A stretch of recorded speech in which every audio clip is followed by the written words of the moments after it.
Hey, what's going on, everybody? Don Martino here from Extract Media. Today we are talking about the Mandalorian Season 3 premiere. It is time. It is out. Let's get right into this thing. So we spent a couple years away from the Mandalorian. It's been a little while, that's for sure, since we've had Mandalorian back in our homes, but here it is on our TV sets again. And how is this episode? Guys, this episode is fantastic. This is a great way to just open up the season. I had a blast with this episode. It really plays like a popcorn flick in a lot of ways, but also Star Wars at the same time. I just had so much fun. It does a great job setting everything up. At this point, I am going to get into spoilers, so if you guys don't want to know anything, I do recommend you tune out now. Right from the get-go, it's incredibly intriguing. We see the armor with a bunch of Mandalorian, and she is initiating a young boy into the creed. It's really awesome to see this, but this creature comes and attacks, and oh my gosh, the shots here are just so impressive. Rick Famiuwa directed this episode, and he did a phenomenal job. This really looks like a film. It's so cinematic. There are impressive shots in this episode that I've never seen them pull off in a Mandalorian episode before, and it's so incredible to watch. The episode's a lot more colorful and vibrant than past Mandalorian episodes that we'd seen, which I also really dug. So this creature's attacking, they're trying to fight it off, and then in swoops Mando with N1 Starfighter, and oh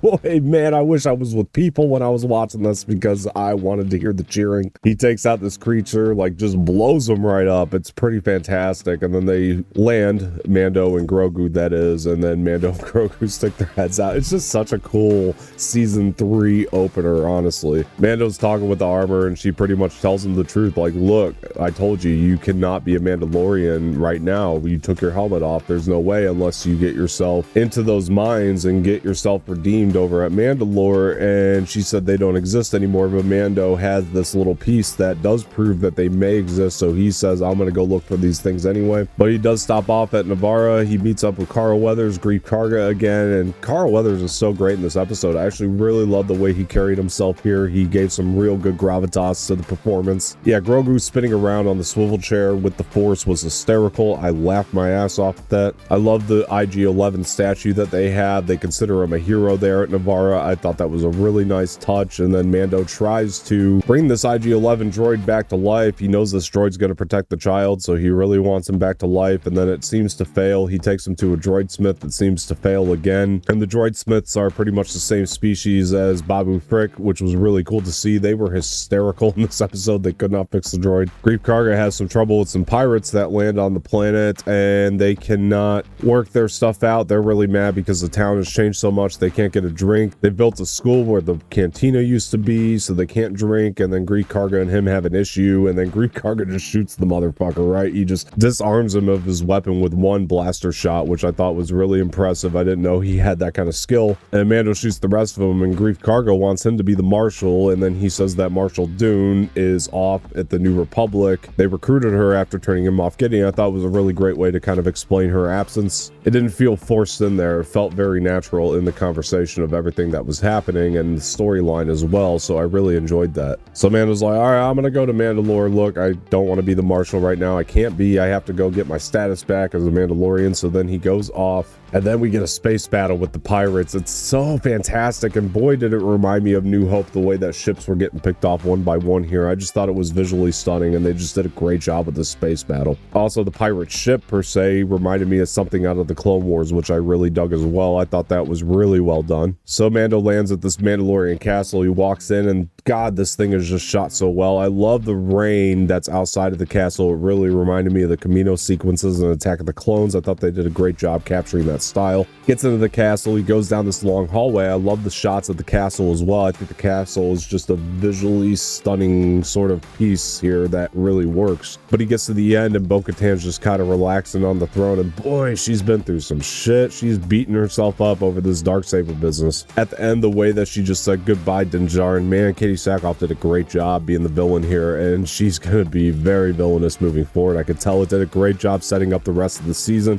I'm very impressed by what they were able to put into a half-hour episode. I know usually I'd be complaining about a half hour. It's a great opening to the season. I really have no complaints here. All right, guys, let me know what you thought of the Mandalorian Season 3 episode. It's Chapter 17, The Apostate. Gosh, this is exciting. This is such a great episode. But before I get out of here, please hit the like button below, subscribe to the channel, leave some feedback in the comment section, share this with your friends, and hit the bell for notifications. Once again, I'm Don Martino, and I will talk to you guys later.